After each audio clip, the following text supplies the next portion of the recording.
Hello everyone, welcome to Let's Talk Law India Official. So நம்ம வீடியோல வந்துட்டு பாத்தீங்கன்னா இம்பார்ட்டன்டான லீகல் மேக்ஸிம்ஸை பத்தி டிஸ்கஸ் பண்ண போறோம். ஸோ லீகல் மேக்ஸிம்ஸ்னா என்ன? அது வந்துட்டு ஒரு லாட்டின் லாங்குவேஜோட வெல் எஸ்டாப்ளிஷ்ட் பிரின்சிபல்.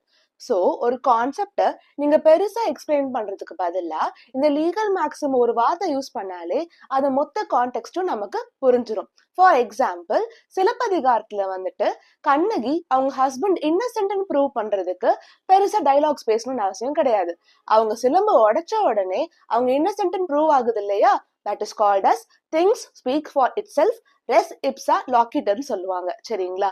ஸோ அதுதான் லீகல் மேக்ஸிம். ஸோ இந்த லீகல் மேக்ஸிம் வந்துட்டு லா ஸ்டூடெண்ட்ஸும் ப்ராக்டிசிங் அட்வொகேட்ஸும் யூஸ் பண்ணாங்க அப்படின்னா அவங்களுக்கு லால டீடைல்டு நாலேஜ் இருக்கு அப்படின்ட்டு ப்ரூவ் பண்ணும். ஸோ நல்ல இம்ப்ரெஷனும் வந்து கிரியேட் ஆகும்.